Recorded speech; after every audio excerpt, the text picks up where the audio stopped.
The traffic was a little bit crazy on most of Kampala roads, whether you were getting into Kampala city, whether you were leaving Kampala city center. I hope whatever you had to do yesterday, you did finish. I hope you did not postpone to today, because that right there is never a good start. I want to assure you of that. Well, I am with my colleagues, Mollen, Kenyena, and Robert Kirabo. As every single day, we are definitely here to make sure that we help you kickstart your day. Good morning, Mollen. Yes, a very good morning to you, Philomena. Indeed, looking at a Tuesday, you're like, welcome back from Monday, because Monday always comes with its own consequences. And of course, the fact that we were dealing with taking back students to school, yes, that adds to just not your usual Monday.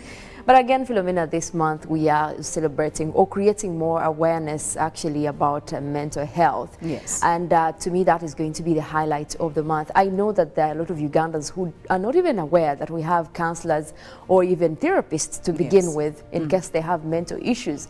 But now the World Health Organization Uganda has actually come out to say that people should be aware that there is help everywhere. Because even the statistics that are coming out, they were indicating that over 700,000 people die of suicide every year. That's a huge statistics to begin with. And if you look into that, that is more related to mental health. And because people are not aware that there is help out there, they cannot seek it, hence they are forced into committing suicide. And I think this month is going to be pivotal, making sure we create awareness. Absolutely. And one thing, or the unfortunate thing about our society, is that we actually downplay mental illness. We don't know how much effect it can have on us as an individual or even on us as a society. So yes, the month of May is definitely here. Educate yourself, seek for the information that you need to know much more about mental health awareness, and gauge yourself. Where are you? Are you mentally okay? Well, if you're not, definitely we'll be talking much about how you can do, what you can do to make sure you are in such a stable position when it comes to your mental health. Well, good morning, Robert. Lovely morning to you, Philo and Mollen, and our lovely viewers. Thank you so much for waking up with us this morning. Now, one of the challenges we still have is stigma. Yes. That is one. If a person, if a family member, if a friend begins showing signs of depression, extreme stress, or even where you believe he has gotten some issues, people will discriminate that person. We've taken long to understand that mental health is a disease. Yes. Just like any other disease. It's a disease. And of course, a word to the youth. When you look at statistics from Mutabika Hospital, they will tell you that over 70% of the patients that are there are a result of drug abuse. Now to the youth, there's so much you're consuming, you feel stylish, you like it, move kubikubia. Good morning. Well, I will tell you also one other thing that is not exactly making Ugandans happy are the reports that are coming in from the police traffic department. In just a span of about 6 days or 6 days, from the 1st of May until the 6th, we had about 106 people dying because of accidents. Now, these happened in several parts of the country. And again, this is really alarming, because if this is just happening in just a period of 6 days, what is yet to happen for the rest of the year that is left? We are just in May. These are 6 days of May. Now, by the time May is done, by the time we get into, the third quarter of 2022, what happens? Again, this is just a call from us in Good Morning Uganda to be very cautious and be very responsible when you're on the road. I know very many of us become defensive while on the road, and there are very many people who will try you, who will provoke you on the road. But I mean, you have to be the same person. You have to think for everyone, because you're not the only road user. We have pedestrians, we have motorists, we have anybody else on the road. So you are not alone on the road. And again, when it still comes to getting passports, well, we're having a conversation with Mollen and Robert, and there are very many. I saw most of you, especially Mollen, you are complaining and saying, but these people really had a lot of time to upgrade their system and whatnot. Why are they doing this now? Especially considering that very many Ugandans have decided to go and renew their passports to make sure they can get onto the East African electronic passport. What do you have to say about this, Mollen? Well, considering the fact that they have actually put a deadline or already phased out their old passports, Yes. I say this is really some kind of a slow move, because this is something that we did expect to have been done before they phased out the old passport. They should have gotten ready to make sure that when you phase that out, then you're giving people new passports. But now for us to see that, you know, they are going at such a rate where they're upgrading their machines, and maybe I can agree to the fact that they are now extending their centers to cities like Jinja to have, you know, more service. But again, at the same time, this shouldn't be delaying the process of people having their passports. I know it's a long queue right there. If you have been to Internal Affairs, you know it's this. very ridiculous. Now imagine that having slowed down to like 50%.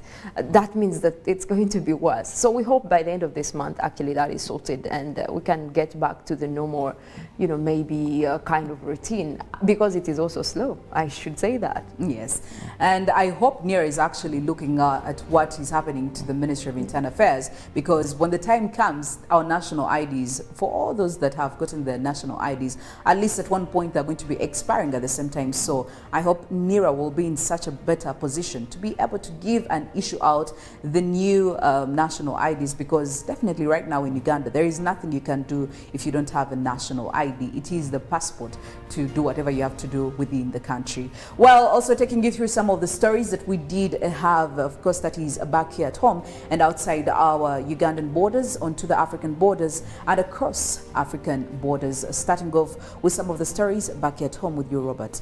And I select to begin with the passport issue, since you've just talked about it, where that is the Ministry for Internal Affairs has come out and told Ugandans that they will come 3 weeks resume printing of new East African electronic passports. This time will allow for the completion of the ongoing machine upgrade to ensure efficiency. Uganda is in the diaspora will return using the old passports. The Ministry of Internal Affairs machine that prints East African electronic passport is being upgraded to expand the capacity of production. The ministry is also setting up new passport processing centers in Jinja and Arua, which will benefit from the current phase of upgrading. Key to note is that the production of new passports has reduced by 60%, though the issuance of ready ones is ongoing. The current upgrade is projected to last for 3 weeks for normal production to continue. The new East African electronic passport contains an electronic finger integrated system to counter duplication, which justifies physical presence while upgrading from the old passport. The exercise of phasing out old passports to the East African electronic passport is due to the East African Summit decision resolution. As of now, old passports are valid for only those returning to Uganda, but void for those traveling abroad. Away from that, into the security highlights. Now, Uganda Police has tipped school proprietors on vigilance and protection of juveniles. Police spokesperson Fred Enanga told the media that teachers are responsible for the increasing cases of defilement in schools. Police is detaining a male teacher of Ambrosoli International School, Bugolobi, over aggravated defilement of a 3-year baby. Now, school proprietors are advised to tighten security for the safety of juveniles at school, with school management urged to work on surveillance installations for the protection of children. Police also recommends a background check before employing teachers. Now, police says escalating children homicide is attracted by domestic violence. And last week, police registered 3 child murder cases and suspects are at large. Now, in another development, Uganda Police has warned media houses against marketing labor export companies before confirming their authenticity. In the last week traffic report as well, 346 accidents were registered, of which 64 were fatal, 168 serious injuries and 114 minor. Now, a total of 398 victims involved, claiming 103 lives and 295 sustained injuries. And now we look at the General Court Martial, where the General Court Martial in Machindye started hearing of the case where 32 National Unity Platform supporters are charged with unlawful possession of fire ammunitions. Prosecution in this matter presented one witness, a one Corporal Alex Tayaba, who was the arresting officer of the accused persons. The accused persons include Kawoya Muyadini, Seguja Rashid, Maiga Ronald, Lutaya Olivier, Sechitoleko Yasin, among others. Prosecution led by Lieutenant Colonel Raphael Mogesha prayed for the accused Kakoza Muyadini to be excluded out of the proceedings due to the numerous attempts of contempt of court. But the accused defense lawyer, Grace Musisi, prayed for lenience for the accused to stay in court. Since the hearing proceedings were held in camera, counsel presenting the accused person, George Musisi, prosecution produced one witness. In the last court sitting, 10 of the 32 accused suspects applied for bail. However, the 22 accused persons' bail application did not proceed yesterday. Court Chairman, Lieutenant General Andrew Guti, adjourned the matter to the 23rd of this month for further hearing of the case and bail application. Now, in another story, the Link Bus Company is asking the government to lift the ban on its operations, as the ban has greatly affected the travelers and the company as well. Now, the government suspended the Link Bus operations last week for 14 days after a Link Bus registration number UBA003S was involved in an accident on Fort Porto Chenjojo Road as it moved to Kampala from Bundibujo. Now, the accident claimed over 20 lives and left many injured. Link Bus Company management has embarked on training its staff on the road traffic and safety to eliminate mishaps ahead of its resuming of operations. Now, this comes as a fatal accident occurred last week in Fort Porto, which left over 20 people dead and many in terrible states. Tom says that their buses have also been taken for further inspection, preparing an exercise done internally and the police IOVs. Now, government banned the Link bus services operations for 14 days, grounding operations in different regions.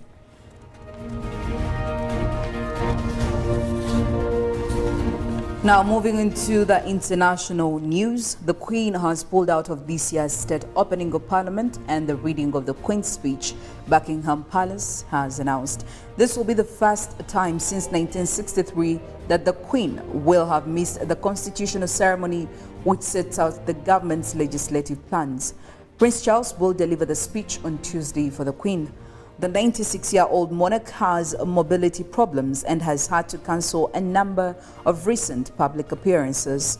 Until Monday evening, Buckingham Palace had been saying the Queen hoped to attend, but has now confirmed she will not go to the ceremony in Westminster because of episodic mobility problems.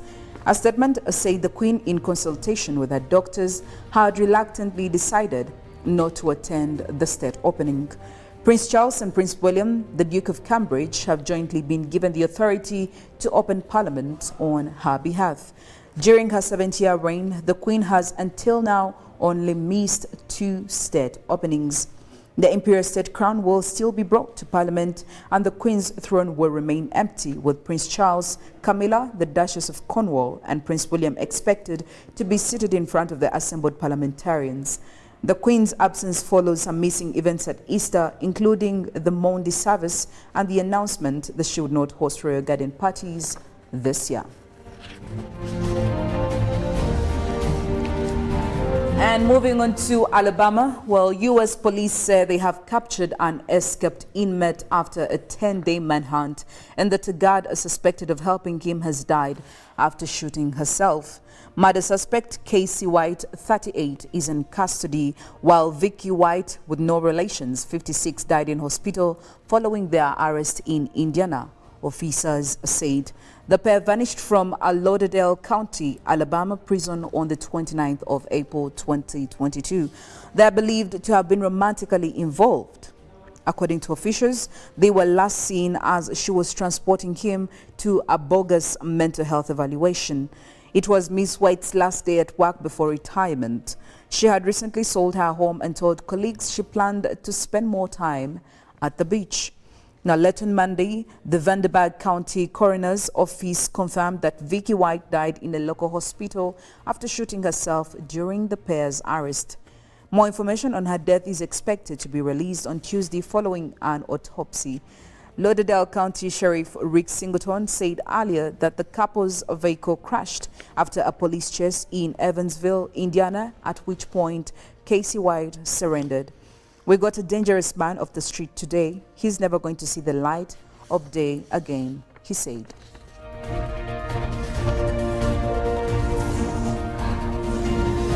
And crossing over to Nigeria, well, former Nigerian President Goodluck Jonathan is seeking to return to office in next year's election after switching political party, the BBC understands. Mr. Jonathan has joined the ruling All Progressives Congress, the APC, that defeated him in 2015 after 5 years in power. A supporters group bought the nomination form on his behalf on Monday, continuing the trend of aspirants using proxies to purchase the form. Now, his decision to enter the race with the APC has come as a huge surprise to many Nigerians, especially those in his former party, the People's Democratic Party. Now, for months, rumors had swirled over his secret defection to the ruling party, but neither Mr. Johnson nor his associates had commented. Nigerians' main political parties are expected to hold their primaries later this month to meet the Election Commission's deadline of 3rd June for the submission of their candidates for the February 2023 election. It costs 100 million naira, that's about $240,000 US, to purchase the APC's nomination papers. Mr. Jonathan will face opposition for the party's ticket from the likes of former Lagos State Governor Bola Tinubu, Vice President Yemi Osibanjo, and Transport Minister Rotimi Amaechi. On to weather and climate news. Now, the livelihood of crossing a key global warming threshold has risen significantly according to a new analysis. Now, the UK Met Office researchers say that there is now around a 50-50 chance that the world will warm by more than 1.5 degrees Celsius over the next 5 years. Now, such a rise will be temporary, but researchers are concerned about the overall direction of temperatures. It is almost certain that the 2022 to 2026 will see a record warmest year, they say. The Met Office is the UK's National Meteorological Service. Now, as levels of warming gases in the atmosphere have rapidly increased over the past 3 decades, global temperatures have responded by rising in step. In 2015, the world average temperatures first went 1 degree Celsius above the pre-industrial levels, which are generally thought of as the temperatures recorded in the middle of the 19th century. Now, that was also the same year that political leaders signed the Paris Climate Agreement, which committed the world to keeping the rise in global temperatures well below 2 degrees Celsius, while pursuing efforts to keep them under 1.5 degrees Celsius. Now, at COP26 in Glasgow last November, governments reiterated their commitments to keeping 1.5 degrees Celsius alive. For the past 7 years, global temperatures have stayed at and around that 1 degree Celsius mark, with 2016 and 2020 especially tied as the warmest years on record. Well, Robert and Mollen, I guess it's true what they say about love. It can actually make you do crazy things. When you look at the story, what happened over there in Alabama at the prison warden and one of her prisoners, she couldn't take it that he was in prison. And she realized that, you know what? Being behind the jails is blocking us from achieving the true love that we both have. So why not make sure that I help you out of this prison, sell my house, and we find a way of leaving this place. But it didn't end so well for them. It was really such a tragedy. Spend the rest of our life at the beach. I say it is something kind of sick. I mean, imagine how they got to that relationship of prisoner and guard. I mean, it's kind of something you have seen in Prison Break, some of the movies. I'm telling you, in reality, it doesn't look good. Doesn't look good. But you must understand, you know, love is blind. That's what some people say. I believe love without reason is blind, but love shouldn't be, because that's not the right description of love in the Bible. Yes. When the counselor says but the problem is, these things have no formula. You know, you can find a very interesting story somewhere when you read of a successful relationship that could have started in jail.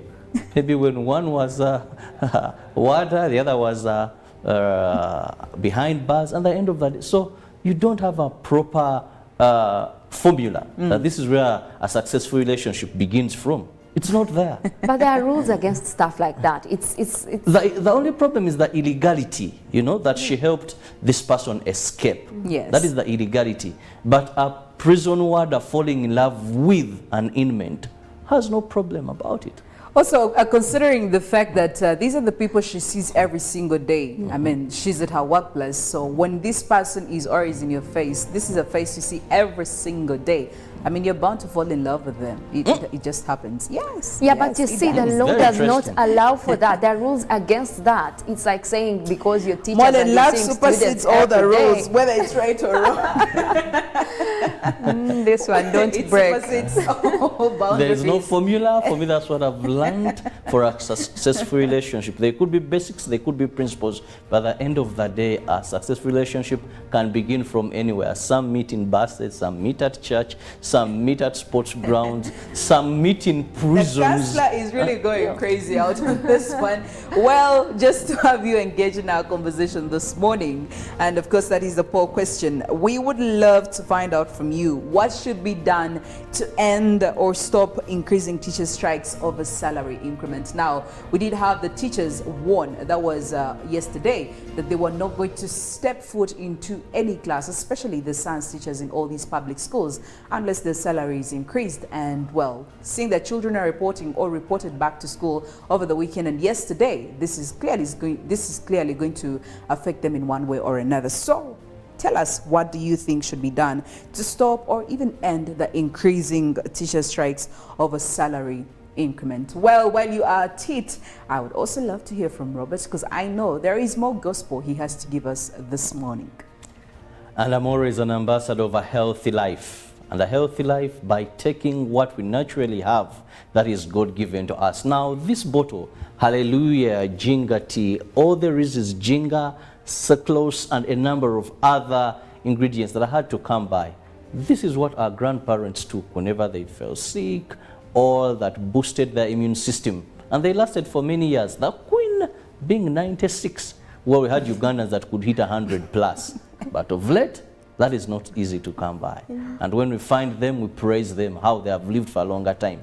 You can't achieve that age by simply using these products of Hallelujah Reflexology, Hallelujah Ginger tea, Hallelujah Tamarind drink. They will boost your immune system. That will mean you rarely fall sick and you live longer. You want a longer life? This is the secret.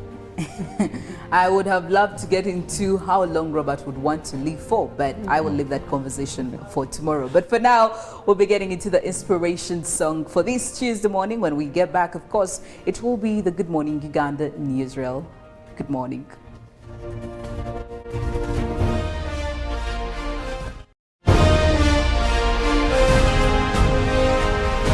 Live from UBC Studios in Kampala. This is Good Morning Uganda.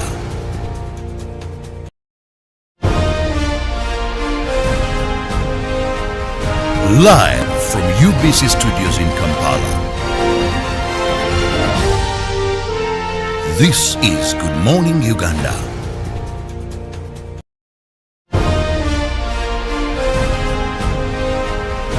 Live from UBC Studios in Kampala.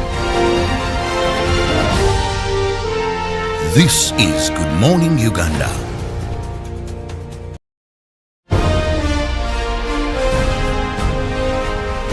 Live from UBC Studios in Kampala. This is Good Morning Uganda.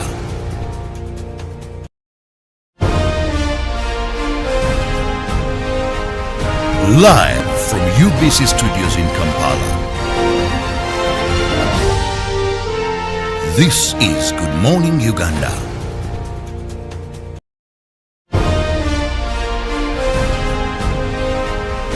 Live from UBC Studios in Kampala. This is Good Morning Uganda.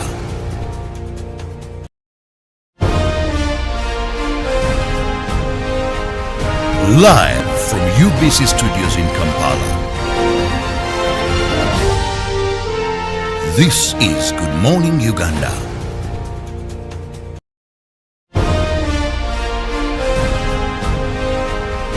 Live from UBC Studios in Kampala.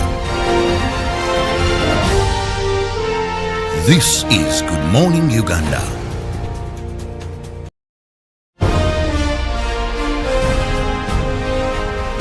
Live from UBC Studios in Kampala. This is Good Morning Uganda.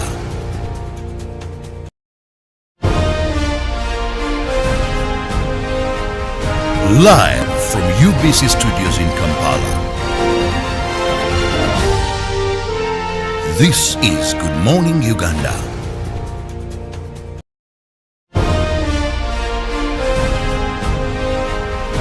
Live from UBC Studios in Kampala.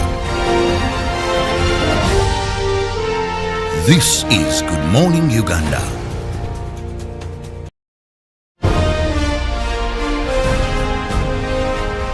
Live from UBC Studios in Kampala. This is Good Morning Uganda.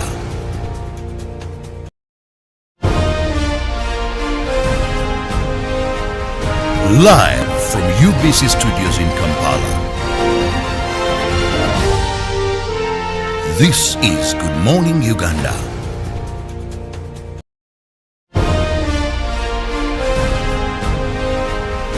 Live from UBC Studios in Kampala. This is Good Morning Uganda.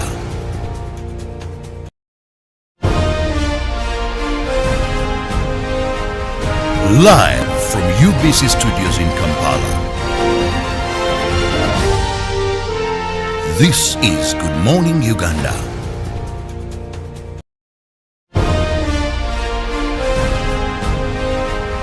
Live from UBC Studios in Kampala.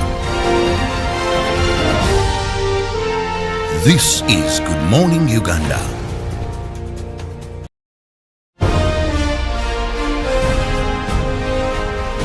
Live from UBC Studios in Kampala.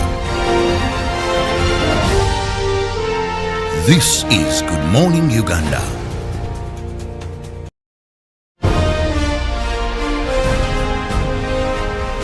Live from UBC Studios in Kampala. This is Good Morning Uganda.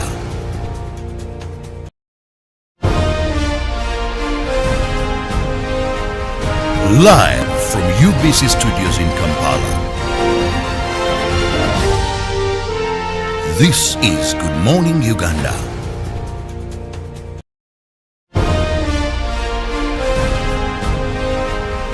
Live from UBC Studios in Kampala. This is Good Morning Uganda.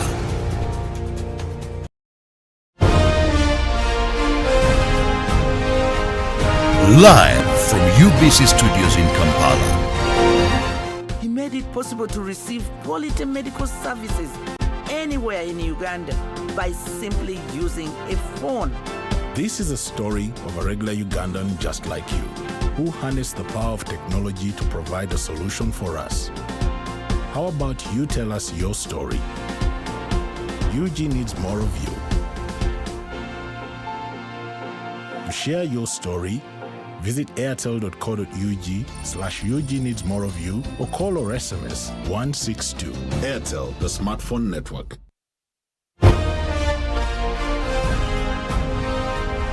Live from UBC Studios in Kampala. This is Good Morning Uganda.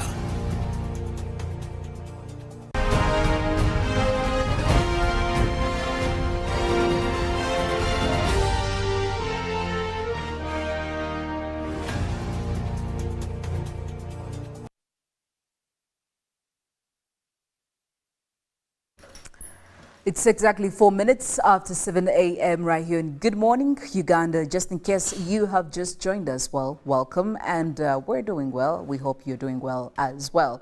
Now, today being the 10th of May 2022, obviously we are here to discuss something about mental health. Now, This is very important. It's very crucial. It's for both you and me, because in one way or another, it has something to do with you. It affects you, it affects me, and it affects the society in general. Of course, I am joined by Robert Kirabo, Nyonyintono, and we'll be talking about this and how it's affecting most of the Ugandans. And according to the most recent statistics that are being released by the Ministry of Health. But before we diverge deep into it, just remind you of the poll question that is running this morning. And of course, we would love to hear from you what you actually think can be done to end or stop the increasing strikes by science teachers, or by teachers in general, over salary increments. We would love to hear from you. And of course, we'll go by as we go by, and as Good Morning Uganda, we'll be sharing your feedback with the rest of the world. Now, Robert, this morning we were actually having quite a discussion about mental health awareness and what people actually understand by mental health. Now, I'll just take you through it. Mental health basically includes our emotional, psychological, and social well-being. Now, the Ministry of Health did issue out some statistics saying that well, about 700,000 Ugandans die every year because of mental health. Now, because of what we've been going through over the last 2 years, we did have COVID. COVID is something unpredictable. It's a pandemic we did not see coming. But most importantly, what we did not see was the aftermath. Now, this really had something to do with all sectors: our finances, our social well-being, our families. Our children were back from school. They were at home for 2 years, locked down. Now, they say because of all these, most Ugandans, the number of Ugandans who are mentally ill has actually gone up because of all these challenges like financial stress, challenges, like insecurity, and even some emotional lowdowns. All this because of the COVID-19 pandemic and all the aftermath. And I totally agree with what the Ministry of Health says, because right now, every single day, I actually urge people to ask your friend, ask your neighbor, are you actually fine? Are you okay? See us, we're in the month of May. It's the month of mental health awareness. So we want to educate, we want to inform, and we want to call you out to make sure that you make use of it. But also looking at Ugandans, Roberts, we have talked about all these mental health issues that are increasing. What do you actually think is the number one cause, or what are some of the causes? We already see COVID-19, but even before COVID-19, we had actually statistics show that about 35% of Ugandans were mentally ill, at least every single year. So what are the causes? What are we looking at here? What is majorly driving Ugandans to this point, which actually is not a good point, if I may say? There are a number of factors. I'll begin with mental health, a disease that comes out of factors where the person suffering from it has not had a direct involvement to lead them in that situation. Because we have people who can have diseases and they don't get proper treatment, and they come and then they end up having mental illness. For example, fevers. You've heard of cerebral malaria. Yes. A fever is not treated very well. The brain gets damaged over a time, then that person completely loses it. We have people who have lost jobs, and because we do not have a proper counseling system, people whose time has come to retire, that's why when you go to Butabika National Mental Hospital, you find a number of people who have reached retirement age and they have lost it and they have been brought to Butabika. Yes. Now, these people have not had issues because of substance abuse, where the disease has been instigated by their lifestyle. They have not been consuming drugs, nor excessively taking alcohol. But because they have reached a point where the elasticity of their brain can no longer contain the situation they're in, then they end up losing it. We talk about COVID-19, why we see this increase, because COVID-19 had an economic impact on people's livelihoods. Yes. There's a man who was able to fend for his family, educate their children, they lost that job. The wife maybe could no longer stay in such a situation, she looked for greener pastures. The stress, the depression that is not managed properly, because as a third world country, we lack these systems. They're very expensive. I want to tell you, Philo, if you went before a trained counselor, just an hour, it can't be less than a good trained counselor, 50,000. Yes. But maybe you have to have about 1 hour for some good time. When you go to Butabika, they have a private and then the other wing. But if you go to Butabika, when you go to their rehab, it's one of the expensive places. Very expensive. If you're to see a psychiatrist in this country, I want to tell you, if you're lucky to see one, they are very expensive. Not for an ordinary person. There's one I know, I hope he's still living, it's called Dr. Msisi. But every visit was about 100,000. And they're not in every hospital. You pay consultation, then you see him, then, so where people would have this shock, where would have health experts, Yes. that if a person has lost a job, if a person sometimes has lost a lovely one, has lost a person whom they depend on, their living conditions have been, there is so much that they have loaded. What would be the solution? Run to this expert, Yes. you know? Run to someone to talk to, a trained person. Not one who is going to tell you, now what are you going to do? You go for a solution, you know, this, what are you going to do? I don't know what you're going to do. Yes. You know, a person who is trained. So, with all these financial hardships, with all these broken marriages that are happening, with all the pressures and lack of a proper system, is why you're having these cases increasing. For those issues I talked about, that the patient has no involvement, then now I want to go to those where the patient is directly involved. Today you're having so many young men and women in this country that are using drugs. You know? Yes. When you go to bars, sisha, there's so many, all forms, kuba, this mairunji card, people chewing, all these affect the brain. But I also want to believe the reasons as to why you know, these young people have resorted to using these drugs. What could be some of these reasons? Because I will tell you, you're right, the biggest percentage of the youth right here in Uganda, they're somehow, in one way or another, involved in use of drugs. What could be the reasons behind that? One, peer pressure. Because I want to tell you, I've interviewed, I've spoken to children having a church background Yes. from well-to-do families. Well-to-do families in this country.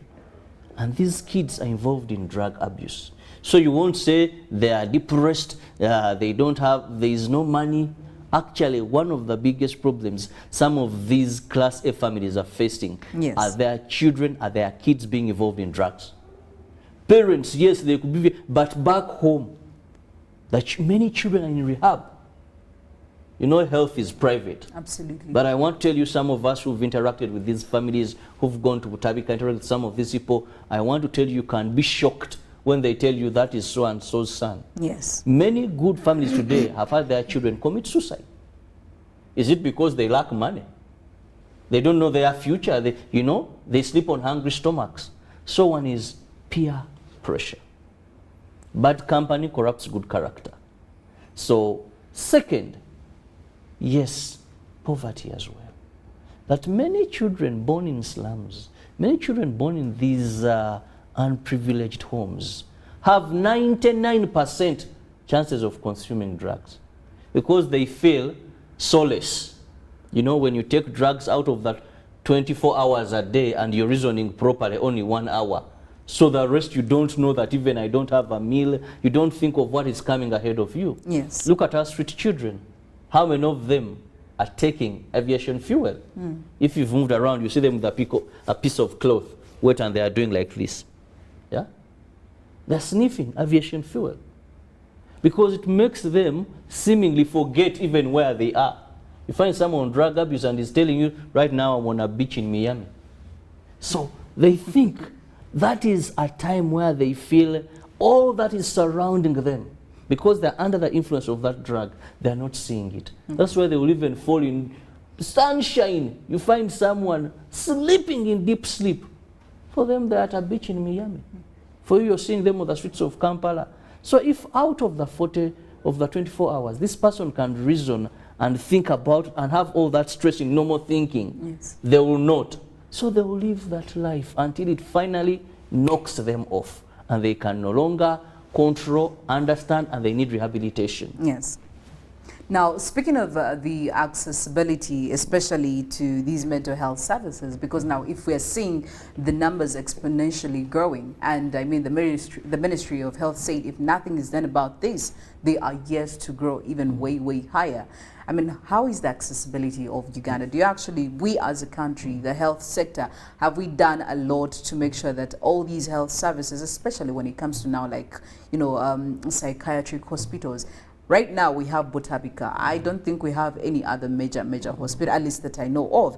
The most that you can find is that probably you will go to these hospitals and you find a psychiatrist there, placed there. And these are like what? They're like consultants sometimes, you know, they're part-timers. Some of them are really not residential. So how is the accessibility here in Uganda? Have we done well? Are we prepared to handle these growing numbers? Because clearly, Robert, I will tell you, the aftermath of COVID-19 is still going on, is still growing. We are yet to actually struggle. So are we ready for this? The biggest challenge, one of the challenges our country is having, is the health sector in this country. There is so much wanting. Yes. Despite the fact there is so much that has been done. But I think the journey still is a long journey. Yes. And many times I ask myself, is this a priority for our government? Now, when you talk about psychiatrists in this country, yes, I think we have 42.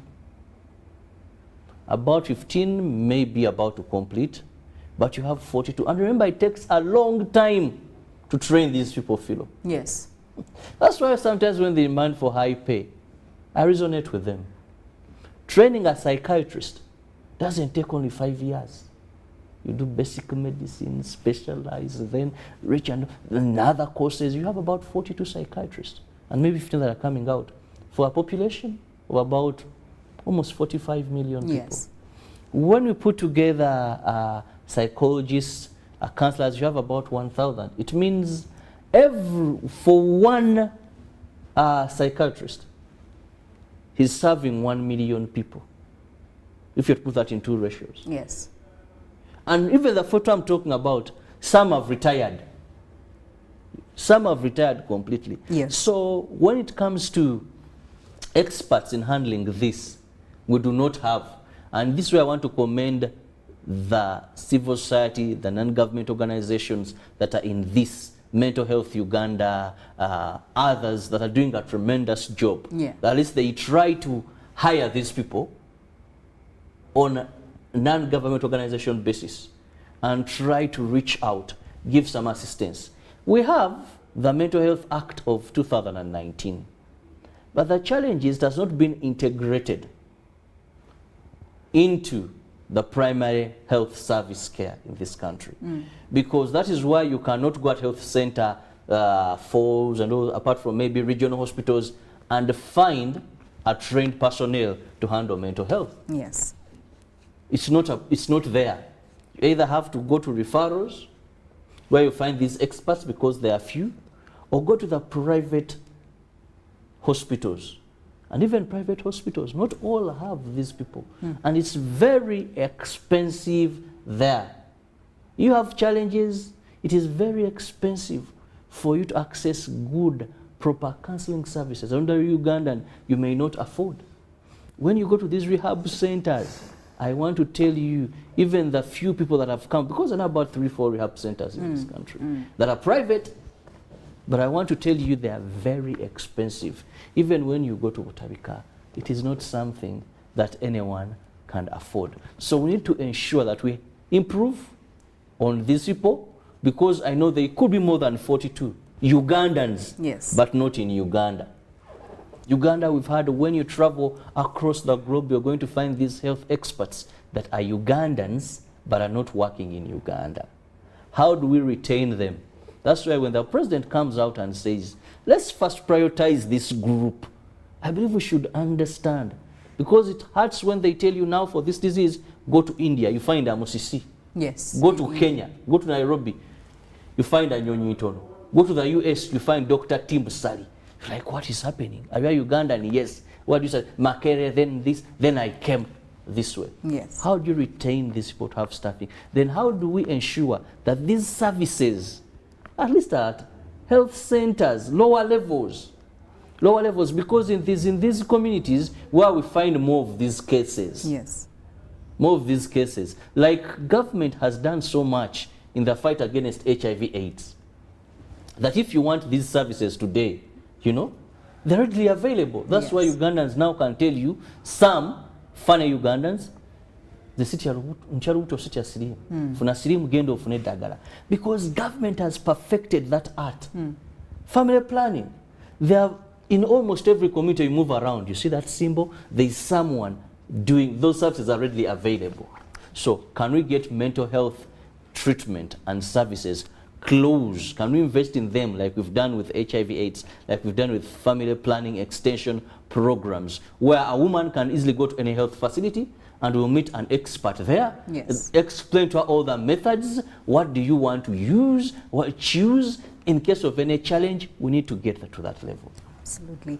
Just to remind you of our poll question this morning, and that is, what should be done to end teachers' strikes over salary increment? What should be done to end teachers' strikes over salary increment? It's over there on our Twitter, #UBCGMU. You can feel free to use that platform to get to us and tell us what you think. And also send us a message or even a WhatsApp message, and we'll be getting into it. We are discussing increasing cases of mental health in Uganda as per the statistics that have been recently released by the Ministry of Health, and they actually say that the aftermath of COVID-19 has led to such a rise, an exponential rise in the number of victims you're having here in Uganda, and this really doesn't look so well on us. Now, Robert, getting into the perception of mental illness and even the stigma that surrounds it, I mean, we have had very many Ugandans not believing, especially when it comes to psychiatry.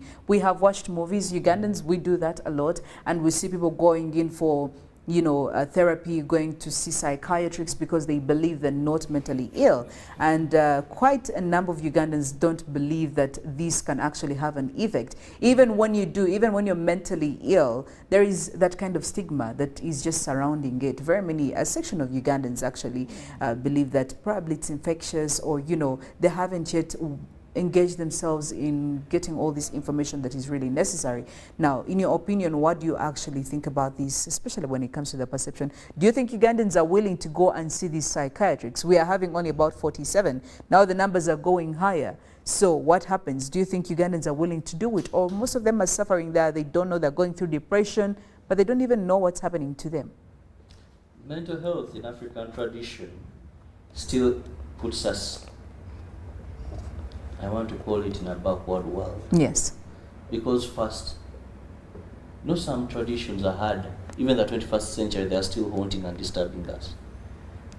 People used to see mental health not as a disease, as something that comes to somebody because there's something they committed. You get it?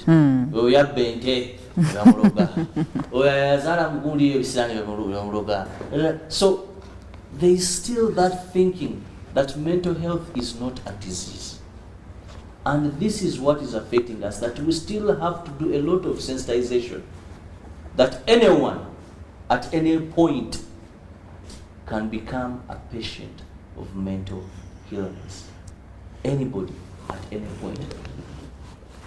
Though we know there are risk factors where someone can expose themselves that can lead to that, but it can attack as a disease, either of old age or that. So there's still lack of sensitization. Then second, we need to make the public understand that these are people that need help.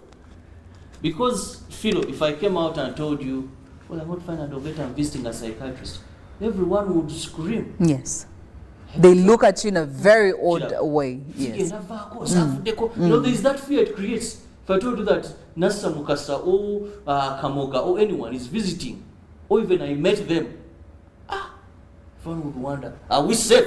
That is the first word. Are we safe, you people? Psychiatrist, you know?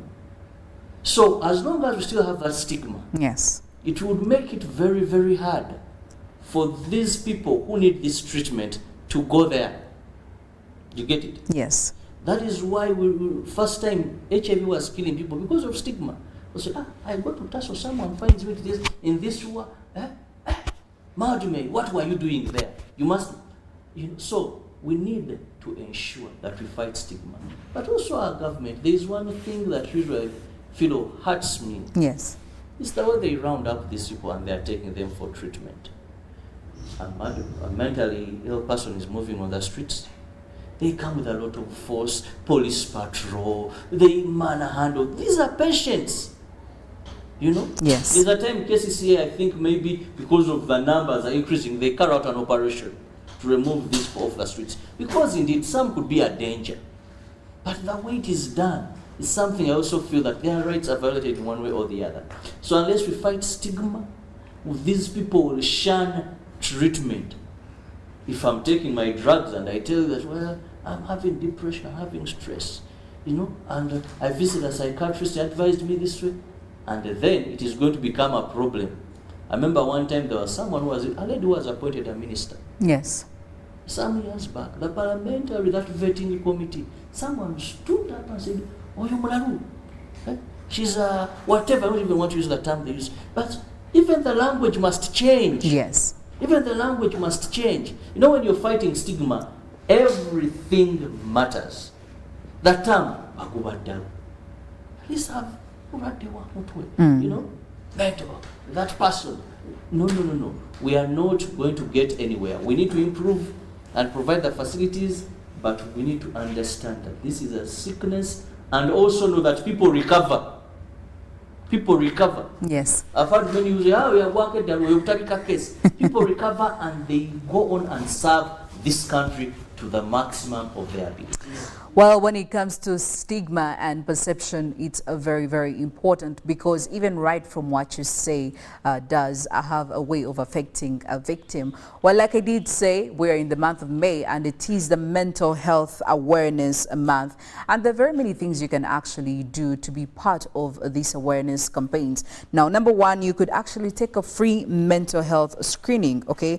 And, afterwards you share what you took or what you got from this. You share with the public. It's very important for other people to know. But also what's more important, Robert, is educating yourselves. I believe very many of us haven't really educated ourselves. What are the causes, of this mental health illness, or even how do I know the signs and symptoms? We have very many people undergoing these signs and symptoms, but they can't even realize that, I think I'm really, really, really going down the bar, especially when it comes to mental health. So people are not in such a position to know that they're doing well or they're not. And also spread the messages of hope to those who are in need, like what you were talking about, Robert. You just cannot put people on the side. You can't isolate them. If somebody has trusted you enough to share information with you and tell you, I think I'm not doing well, I've decided to make a move and go start seeing a psychiatrist. You cannot judge them, you cannot isolate them, and again, educate the people who do not know. And Philo, also importantly, if government could, one of the most expensive drugs for treatment are drugs for people who are having mental illness. Very expensive, yet these are not one-off drugs. If a person is going to take any of these drugs, it is for a certain period, and consistency matters, yet they are very expensive. You can find a tablet going for 2,500, yet a person is supposed to take that tablet daily. Yes. 2,500. How many Ugandans can every day spend 2,100? Maybe they're taking 2 tablets, that is 5,000. Very expensive. Government should find out of reducing these drugs, because sometimes, because of the prevailing situations, this disease attacks the less privileged, could not have the money, they can't afford the treatment. And mental health treatment, once you're off treatment, do you know what happens? You get a relapse. You get a relapse. So it is something you're supposed to continue. We urge the parents, please stick to your drugs. The people that are helping them, help them maintain proper intake of these drugs. That is one thing I felt that is also hindering the treatment. That the doctor, you may find these doctors, the counselors, they prescribe, but you can't afford them. Yes. Well, take time for your mental health. It's very important because mental health indeed affects the way we think, how we act, how we react in certain situations, in certain scenarios. So yes, it will not only affect you, but even the people around you. You know, it has a way. It has a way on them. Well, we do have the poll question over there, and of course that is concerning our teachers who are striking, and we would really love to find out what should be done to end teachers' strikes over salary increments. What should be done to end teachers' strikes over salary increments? Well, we'll be getting into the press review in our papers just to see what made the headlines New Vision and Daily Monitor plus the Daily Nation, and we'll be getting onto the roads to give you some of the traffic updates, and Mollen will come in with the weather updates, and of course much later on we'll be expecting a live broadcast from the office of the Prime Minister. We'll be giving you the details as Good Morning Uganda goes on. We'll be back.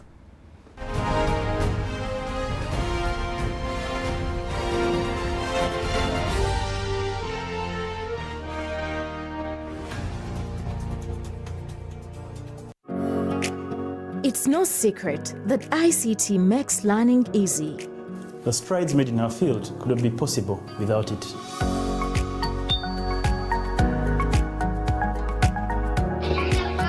And now we can watch our favorite shows. My radio is my best friend. UCC provides an enabling regulatory environment and policy guidance for healthy competition. We also facilitate ease of doing business in the communications sector through licensing, standardization, spectrum management, tariff regulation, rural communication development, and consumer empowerment. An informed consumer is an empowered consumer. UCC supports local content and innovations. Driving the development of a robust communication sector in Uganda is Uganda Communications Commission. When you talk about our motherland Uganda, the pearl of Africa, you cannot fail to smile because of the smile that fills the faces of the citizens. Our nice good weather and nature that sustains us all, that enables us all to continue each in their own way because we are all different even according to each individual's work. But what joins us to become one person is the sweetness from the flavored drink Alleluia Jingati drink and Alleluia Tamarind drink. The flavor that quenches your thirst while at the same time treating and healing your body because it is 100% natural. Enjoy the drink that has got the tamarind juice in it. Made by Alleluia Reflexology, Healthy Solutions and Nutritional Research Center Limited. Get yourself a bottle of Alleluia from all shops around.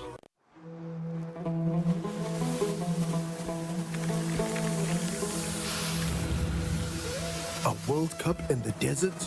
The first one in the Middle East.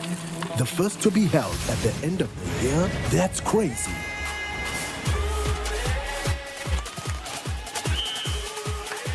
Get ready for spectacular moves. High-flying saves. Unbelievable goals.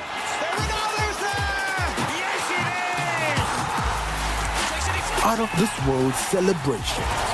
Would you believe it?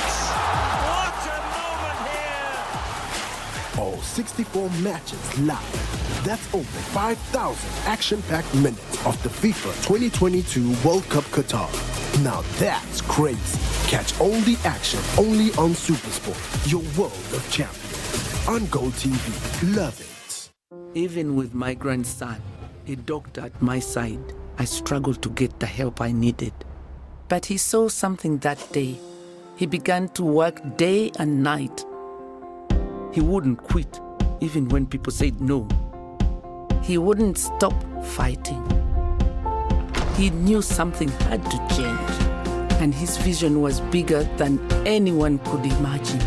He made it possible to receive quality medical services anywhere in Uganda by simply using a phone. This is a story of a regular Ugandan just like you, who harnessed the power of technology to provide a solution for us. How about you tell us your story? UG needs more of you. To share your story, Visit airtel.co.ug/UG needs more of you or call or SMS 162.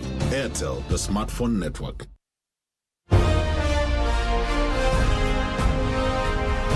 Live from UBC Studios in Kampala. This is Good Morning Uganda.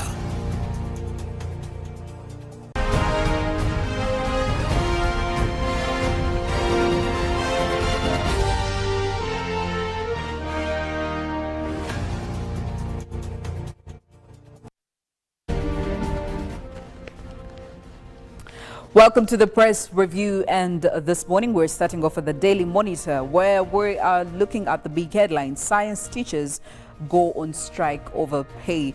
Now, of course, this is bone of contention. Science teachers across the country are really unhappy about the government's failure to increase their salaries as promised by President Museveni, and well, they've struck when schools are reopening for the second term. The details on page 5, and the big picture over there showing how four were arrested for impersonating UPDF soldiers, and of course the suspects are there with all that they were arrested with. We can see the uniforms, we see tear gas canisters, shoes. They were really going all out. The story is on page 8. Grab the paper to have a full read at it. And again, we look at, in more news, Uganda now sucked into the Sri Lanka political crisis. Wow. Okay. And well, Prosper, rising cost of living. How does the 2022-2023 budget fare, seeing as that we should be getting into the budget month anytime now? You should get this story on pages 20 and 21. And more tenders in their opportunities in several companies. Moving on to the second page of the Daily Monitor this morning, we'll still look at more news. Torture.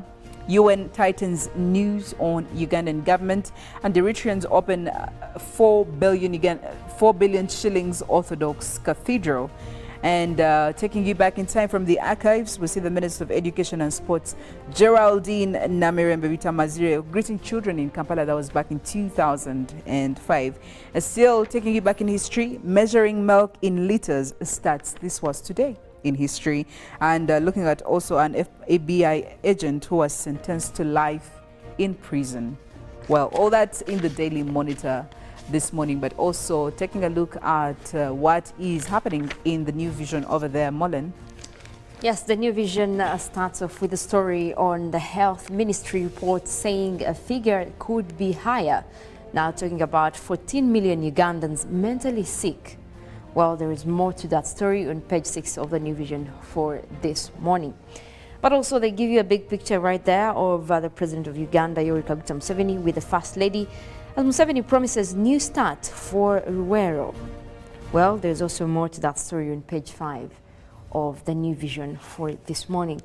High prices worry school heads. Well, as everything is increasing in price, they're also worried on how to take care of schools. Now that is more on page 7 and 34 of the New Vision for this morning. Nyanzi saves lives using local medicine. Well, that's also right there, page 19 of the New Vision. And 500,000 yet to replace old passports. Now still talking about the replacement of passports to electronic East African Community passports by the International Affairs. Now, well, that and much more in the story is on page 4 of the New Vision for this morning. But also looking into page 2 of the New Vision, we're looking at a picture right there also showing the Orthodox Eritreans building a church in Uganda. Well, they show you how that was commissioned, and of course what it took. That is on the page 2 of the New Vision for this morning. Rengo School wins the minibus in the New Vision promotion. They also give you a picture of the students trying to jubilate after that win. Now also today in history, the May of 10th, 1994, Mandela becomes South Africa's first democratic president. Well, that is obviously historical right there, but they also give you much more of the detail on what transpired afterwards. That is today in history, but also moving on with the New Vision, you look at who is behind the Karuma pylon, power lines thefts. There is much more to that on the next page, that is page 3 of the New Vision. Looking at the Daily Monitor Sports Premier League, Reds play catch-up. Liverpool take on their idol Steven Gerrard and his Aston Villa side, hoping to, put some pressure on Manchester City. And Pool Grand Open, back bold and better. This will be on the May 28th to 29th, and this will be at the Winners Pool Arena in Seta. You should make sure that you get a hold of this. And tactics cost Nakai. Well, this definitely is in the Uganda Athletics Federation fourth national trials at Nambola Stadium. So yes, you have a reason to get the story as well. And moving on to the second page, Happy Verstappen triumphs in sweltering Miami. This was quite a tough race, and seeing that I'm a fan of the Red Bulls myself, clearly we are celebrating. We are celebrating. And still looking at the Nyonyintono Flick Up Hockey Storm reject historicals walkover. Well, there you go in the sports section for the Daily Monitor this morning. Well, and in the New Vision Sport for this morning, the URU billionaires. Well, the National Council of Sports has also praised the Uganda Rugby Union for their good governance that continues to help them attract sponsorship. That is where the billions actually come through. But I also give you a picture right there of the rugby crane players. That is the URU officials and Nile Breweries officials at the dinner. And yeah, that brings in the money. But Proskovia leads the scoring charts, and we're talking about her having left the Vitality Netball Super League with 738 goals in 17 games for the Sari Storm. Wow. They also give you pictures of her right there. And of course, also the New Vision Sport this morning, it gives you a picture of the week, and looking at Jamaican Sherry Ann, who celebrates winning the women's 100 meters race during the third edition of the Kenyena Classic. That is also right there, but also the New Vision Sport this morning shows you Mitsubishi wins bragging rights after the Pearl of Africa rally. Well, that is also giving you a picture of what happened right there at the rugby banks, as Winnie Nwaji right there entertaining the rugby players in, during the dinner. Interesting. And taking you through the Daily Nation, the undesirables. Oh, wow. Ruto again, Ryla Payne. And of course, the IEBC says its hands are tied by legal precedents in Kenyatta Ruto ICC case. And of course, the story is on pages 12 and 13. And also taking you into the inspiration, it's never too late. Man becomes an advocate at 76 years of age. Oh, wow. And in the magazine, we look at Jitters as auditor of 20 billion Kenyan shillings state car leases begins. And 90 days to go to the elections. Like we told you, we've been telling you, Kenya should be having a new president at the end of this year. So we're yet to see. And still in more coming in from the education beat, no boarding option in junior secondary. Wow, really, really interesting. All that in the Daily Nation. Imagine, Mollen, if we actually didn't, if the same was applying to us, where we didn't have any boarding section for the people in junior secondary. I want to think this is probably lower secondary, senior 1, senior 2, senior 3. Would that be something you'd actually highly advocate for? I don't know that I would do that, because guess what? Boarding sections have been a huge help. And I'll tell you one thing, once you have the education sector running, you really need this space. And especially in the day-to-day where we're talking about committed parents who are mostly at work, there is no way you're going to deal with having children in school and, having to take them to school and then juggling with work. Between all that, I say it would really not be something I advocate for. So I do think that boarding section is something that is necessary, and putting that off would mean a lot of chaos. And I know there are a lot of parents that would agree with me. Boarding sections have really helped with keeping these kids away so that you get to do something else, especially with work. I think maybe in the past it would have worked where we had parents, maybe had their time where they did have to be so much committed. But in this era of the millennials, I'll tell you one thing, Philomena, it is something that is not feasible. And we should be actually looking for more. Maybe we should even have more schools take on just boarding sections, if we can get rid of their schools altogether. But then again, you look into the lower sections of primary, that is when kids are actually still young and they need guidance from their parents. So maybe at that level, we still need kids to actually be home, tend to school, but also come home, because there is also that kind of informal education that won't be taught in school.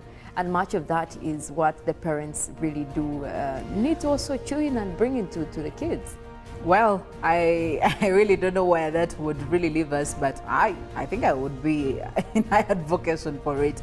But hey, we're here to see. The Kenyans are already taking it on. We don't know whether Uganda can actually adopt this one.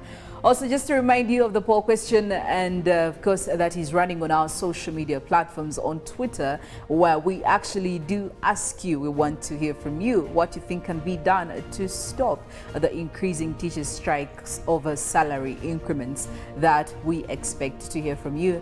And of course, we'll be getting into the feedback. Now, also taking you to the roads this morning, the traffic, it doesn't seem to be any different from what happened yesterday. And still, this is around the Central Division, Kampala, the city center, and all the areas surrounding it, all the roads that will definitely take you to the main road, which will be, of course, Kampala Jinja Highway. Well, I will tell you that the traffic is, it's really crazy in some spots, while in other spots it's actually building up. For example, here like on Wampeo Avenue, if you're coming in from areas of Wampeo Avenue and the surrounding, if you're getting into or you're leaving still and you're connecting to the main road, the traffic is over there and it's really crazy in this spot over here. And the stretch also goes on as you try to connect to the roundabout just close to the Ministry of Internal Affairs here. And the green stretch is basically for the people who are leaving and trying to leave the city center through Wampeo Avenue. But again, I can't say that you're on the safe side. However, if you are also joining the main road where the traffic is not any different, it does not look rosy at all. Well, the traffic is crazy. The red stretches are over here and they're very dominant. Now, if you're leaving Kampala, getting into other areas, as shown by the arrows here, then it shouldn't be a big worry for you. Yes, there are a few traffic build-ups here and there, but the green stretch is very dominant, so it shouldn't be a big problem for you. However, if you're also coming in from the lower side here, as you can see, if you're connecting in from the areas of Bugolobi, if you're connecting in from the areas of Chetintale, because this is the road eventually that will make you join the roundabout here, well, the traffic is very heavy. I can assume that there are many cyclists, there are many vehicles and very many other pedestrians all trying to make this road busy. So you should come in expecting the traffic. It's heavy, it's building up in some areas. So yes, the difference really from today and yesterday, I can actually tell you that I don't see it. Now, when it also comes to the 8th Street over here, the traffic is very, very intense, as clearly shown by this maroon line here. Now, red shows that the traffic is extremely heavy, but when it gets into maroon, then it shows you that it's probably impassable. Now, you have a lot of patience that you have to exercise when you're in areas like this. And the roundabout is definitely not any different. And when it comes to Access Road, it's not any different as well. So you may have to be very, very patient. Now, you know, Access Road definitely helps you join Access Road, and it joins to Entebbe Road as well. So you have nothing to worry about, especially if you're not in a rush. But if you're in a rush, you have a lot to worry about, because the traffic around Kampala seems to be very, very heavy. So you need to plan accordingly. If you haven't yet left your home area, well, you still have quite a lot of planning to do so that you get to the alternative routes. Well, definitely will be alerting you as we go on, but also do expect we'll be giving you a live that will be coming in from the office of the Prime Minister. Now, also taking you to the poll question, where we do have what should be done to end teachers' strikes over salary increments. Now, some feedback coming in from you, Samanda. We do have, you say it is as simple as reinstating the money to enhance the science teachers back in the budget for 2022-2023. The diversion should actually stop. And from you, Maurice Amanya, you're saying, let me be impolite for once. Do you, well, well, definitely we'll keep asking you the poll questions because your opinions are very important, and of course we'll keep sharing with the rest of the world. But also coming in from you, Muhara Wamugore, you're saying just let them be paid accordingly. How long will they keep being referred to as the poor? I guess enough is enough. And well, more feedback is still coming in, and Sempira Moses just saying, what do you think was done wrong to spark off the strike? Let it be done right. The strike will end automatically, and let the presidential directive be honored. Those teachers are scientists, in fact, the makers of scientists in the country, so you need to pay them, period. Well, keep the feedback coming in. Of course, we'll be sharing with Uganda as we move on. But for now, I'm going to hand you over to Mollen to let you know what is happening when it comes to weather, and also give you the forecast, whether it will be raining, whether it will be shining as the day goes by. Saying that, we didn't start off with the rains as it has been the tradition for the last couple of days. I don't know, maybe we're starting to see a shift in this weather. Mollen. Well, yes, we are already continuing with the rains. That is the March to May rainy season. But we've also seen much pickup for this month. For sure, most parts across the country have been dealing with rains. And I think even from last night, we did even have some flash flooding. But also, let's start it off with some of the climate news that are making headlines beyond Uganda. We do know that, you know, Northern Hemisphere, or most of the countries within Europe actually, are the biggest food baskets of the world when it comes to production of food. But now that is being threatened, and we're taking what is coming from the French, who are saying that so far they have seen a drought that could be threatening their production of grains this year. And obviously that has been driven by a drought, which is related to the fact that there has been a climate crisis as well in France. And what they're saying right now is that dry weather in France will have a negative impact on this year's production, and also the winter cereals by reducing yield potential for some crops. That means between the winter also affecting the yield, and again the drought, that could actually be meaning that they will be taking much more of you know, the production to a lower level when it comes to that. And that is something that I think should be looked into as you know, a global challenge, because these guys are one of the biggest food baskets of this world. But also moving on, what is making headlines is that China has now seen its highest records when it comes to sea level rise, and that was the analysis that was done on last year. And from what they're saying actually is that for the first time actually China is realizing that this whole climate change crisis, or the emergency, is right in front of them, because they are the biggest polluters, and that has been, you know, on top and on record that they have been polluting. They have the biggest industries, and also the movement towards green energy or even renewable energy has been slow, even when they are considered to be, you know, rich and can afford most of these. But now with all these effects on their doorsteps, I hope they will have to react to make sure that we have new strategic plans towards renewable energy. Now, they have also, that is a look at Shanghai. China's sea level rise reached the highest on record last year. That means swelled by the rising water temperatures, of course, and the melting of glaciers, and also the polar ice caps, as the government said in a report that was released yesterday.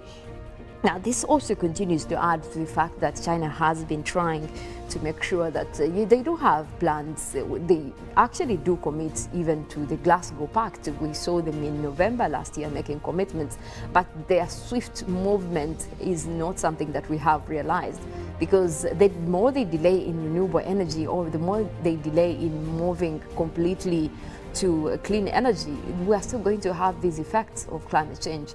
And it's not a good thing that this is happening, but at least it causes an alarm, and now they can open their eyes and say, okay, this is happening to us. Because if you see the highest record in terms of sea level rise, that means that most of the islands across this sea, or the areas close to the sea, could actually be submerged, could be underwater in just 5 years. And that is something that should be worrying across the area. And it looks like they're not the only ones dealing with what is rising. We also have seen more of the flooding cases ever since our rainy season started. And I'll tell you one thing from last night, actually, we did have some flooded roads across parts of Banda after that heavy downpour from yesterday into last night. And we continue to see flash flooding even across Kampala, as we have seen during this rainy season. And most of that, actually, people always say maybe it is actually related to the fact that there is construction in the city, there's construction on the roads. But who do we blame for making such happen? Are we going to blame the Kampala City Authority? Are we going to blame the people who are making the plans? I think we should blame that the alerts when it comes to heavy rains are not taken serious. Because once the rainy season starts, all these warnings are given out. And the assumption is that most of these stakeholders or most of the city authorities will take it on UNRWA as well. If you're building roads, be sure that this is a rainy season. It's going to cause chaos somewhere. So have a diversion, or make sure that there are drainage channels that are, good, so that even when it rains, you don't have cases of flooding around Kampala. That will also create more and more of disruptions on the road. It's something we don't want to see. But we also did see at least more of the flooding cases outside of Kampala, that is across the hotspots, the areas of Toroko. They were reporting some flooding, and of course that continues to happen as we look at more of the rains coming through as we end the month of May. And June and July is when we expect a little bit of dry weather. I had someone who was asking me about whether they can plan for, their function, which months. And my advice will go for wait for June and July. Don't even dare in May. If you're someone who really feels it's raining on your wedding day or something, the dry month are soon kicking in. Well, away from that, we also want to take a look at the weather situation across the country for this morning, and we'll be tapping in from real-time data coming in from the satellites. Well, good news. Something that is actually needed, because we have had to deal with a lot of days in the last couple of days with rains. But this morning starts off quite clear, looking at the satellites where you see the open skies, gray skies right there. That is indicating that we have mostly sunny skies across the country. We really do have just a little bit of cloudy weather across the Lake Choga region, but that is also just for a few areas, and that is where you see the blue colors. That is only where we're seeing cloudy conditions, but the rest of the country seems to be really dry, and much of that will be continuing into the entire morning. But we do have expectations that most of the rains will be developing even then, as we see more clouds developing for the area. But I'll tell you one thing, today is actually going to be more dry and more warmer. Maybe good news, we could use a little bit of relaxation after a long couple of days of wet weather conditions. But we'll go ahead and take a look into the forecast for this morning, and that is coming in from the Uganda National Meteorological Authority to look into what the weather will be looking like. But it seems like most of that will be mostly sunny weather. Now, I don't know, Philomena, if you were really expecting it to be rainy, but this day seems quite good for you if you're looking forward to the sunny skies. I have trust issues when it comes to Uganda weather. Even with the warnings like this, I will just carry a sweater or an umbrella on the side. Sometimes it will be cloudy or not. I don't want to take chances. Anything can actually happen. Yeah, but well, it's a good day today. It's looking like we're going to have mostly sunny weather, and also temperatures might be equally high. So that is something that will be getting us going. But let's take a look into the forecast from UNMA. That is starting off with the central part of Uganda. That is central northern Uganda, Gulu, Kitgum, Jumani and Padel. We're forecasting sunny intervals. Temperatures will be going up to 28 degrees centigrade for this morning. It looks like that will also be continuing into the afternoon, where we are expecting more sunny weather to come through. Now, looking into the eastern part of Central, we do have Ruwero, Wobbly, Zibururi, and Kaseke. We are forecasting sunny intervals as well. Right now, we're dealing with much more of that sun. Clouds will be coming through, but temperatures also expected to be at a high of 28 for this morning. Southwestern Uganda still dealing with similar weather, that is intervals of sunny and cloudy conditions. We do have a mix of sun and clouds even as we speak, and temperatures are likely to stay at a maximum of 27 for this morning. Quite warm weather over there. Now, the Lake Victoria part, we're looking at the eastern side, Masaka, Kalisizo, Sembabule, Rakai. We're forecasting isolated showers. Those will be coming in as the day progresses, but also likely to cross over into the afternoon, starting off with a pleasant 26 degrees centigrade. We look into the central part of Lake Victoria. That is where we have Kampala, Entebbe, Wakiso, Mukono, starting off with quite a clear morning with a mix of clouds and sunshine, also with a beautiful 26 degrees centigrade for this morning. Most of the rains that are expected will be later in the afternoon, but also over a few areas. And for now, you can just relax and probably enjoy that mixture of clouds and sun. I know I like that weather more, so I am hopeful. Well, I'll be leaving you at that, but we do have more coming your way. Philomena, you can take it on from here. Well, today is actually also a very special day for us as Uganda, because we'll be having our first satellite being handed over officially to the office of the Prime Minister, and this is going to be running live right here on UBC TV. So make sure you don't go anywhere to catch up on all the events, all the details that unfold as the event is going on. And obviously, anytime right now, we should be going live. But also just still to get some more of your feedback concerning the poll question this morning. And of course, that is while we were asking what should be done to make sure we stop and end the increase in strikes of teachers, especially when it comes to salary increments, seeing that they are already on a strike. Well, and most of you have already come in with some of your responses, and obviously we'll be sharing with some of those right about now. And from you, Ankunda, you're saying, well, it is very necessary. Just give them what they want. Give them the salary increase and it will be worked upon. You will see all their efforts going. We'll see all their efforts going into the work that they should be doing as opposed to striking. Well, thank you so much for the feedback. Of course, we'll be able to catch you tomorrow still as early as 6:30 a.m. where you'll be able to wake up with us. And of course, we'll get into the usual of Good Morning Uganda. But for now, we'll be getting into the live, of course, from the office of the Prime Minister, where we are having Uganda's first satellite being handed over. And that will be handed over to us as a country, something worth celebrating, I should say. Well, we'll get into a break right now, and yes, when we get back, it will be the live broadcast. Good morning.